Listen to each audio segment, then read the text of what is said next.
बिहार में कुछ महीनों बाद विधानसभा चुनाव होने वाले हैं। ऐसे में सियासी गलियारों में बिहार चुनाव को लेकर सुगबुगाहट तेज होती दिखाई दे रही है। आरजेडी चीफ लालू यादव ने चुनाव को लेकर बात करते हुए कहा कि बिहार विधानसभा चुनाव पर दिल्ली के चुनाव का कोई असर नहीं पड़ने वाला। हम लोगों के रहते हुए कैसे बिहार में बीजेपी सरकार बना लेगी?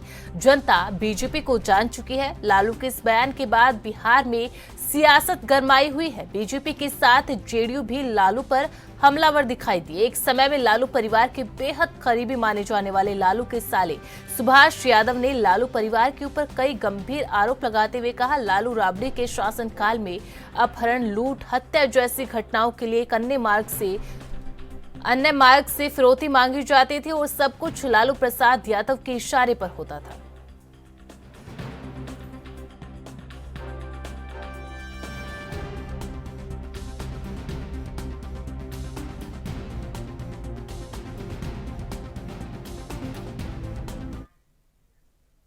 इस खबर पर ज्यादा जानकारी के साथ हमारे bureau chief Surjit Kumar live जुड़ चुके हैं। सुरजीत जी, बिहार विधानसभा चुनाव तो साल के आखिरी में होने हैं, लेकिन सियासत अभी से गर्माती हुई नजर आ रही है और लालू प्रसाद यादव ने जो बयान दिया है कि दिल्ली के चुनाव का असर बिहार पर नहीं पड़ेगा, क्या ऐसा संभव है? क्योंकि दिल्ली के अंदर पूर्वांचलियों का मुद्दा कितने जोर शोर से उठाया था।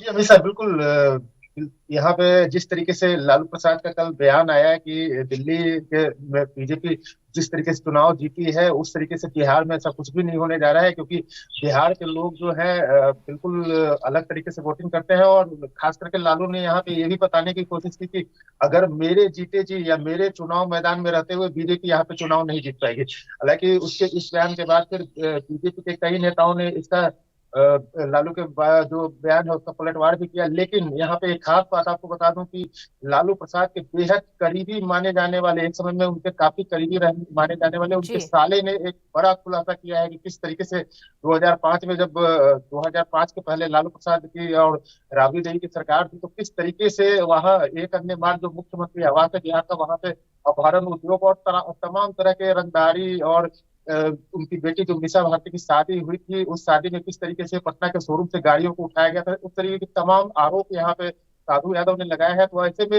जब एक तरफ से लालू यहाँ पे बड़े बड़े दावे कर रहे हैं कि उनके रहते हुए यहाँ पे बिहार में बीजेपी चुनाव नहीं जीत सकती, और दूसरी तरफ से लालू परिवार के बेहद करीबी माने जाने वाले लोग लालू के ऊपर इस तरीके का खुलासा करते हैं, तो ऐसे में लालू के दावे में कितनी सच्चाई है ये तो आने वाला वक्त बताएगा हमेशा की। जी, बिल्कुल सुरजीत, लेकिन देखिए बिहार को आप बहुत करीब से जानते हैं।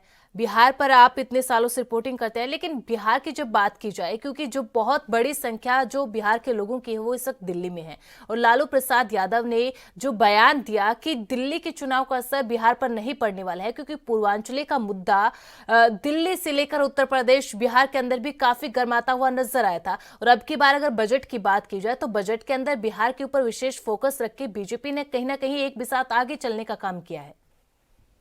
जी अभी सब बिल्कुल है। जिस तरीके से हम अगर बिहार की राजनीति की बात करें और बिहार में जिस तरीके की जो सरकार बनती है उसकी बात करें, तो यहाँ पे बीजेपी ने बजट में बहुत कुछ बिहार जी, को देकर के एक कदम आगे चलने की कोशिश की। और दूसरी सबसे बड़ी बात है कि अभी एनडीए गठबंधन में नीतीश कुमार बीजेपी के साथ है, तो ऐसे में चूंकि 20 सालों से अगर हम बिहार की राजनीति को देखें और जी, समझे, तो बिल्कुल 20 साल से जो है नीतीश कुमार सत्ता का केंद्र बने हुए हैं। और बिहार में नीतीश कुमार जिस गठबंधन के साथ रहेंगे उसी की जी, सरकार बनी है, तो यहाँ पे ऐसे में निश्चित तौर पे बीजेपी ने अपनी बढ़त बना रखी है। और लालू लगातार ये कोशिश कर रहे हैं कि किसी भी तरीके से मनाकर नीतीश को अपने पाले में लाया जाए। जी जी। बहुत बहुत शुक्रिया सुरजीत जी तमाम जानकारी के लिए।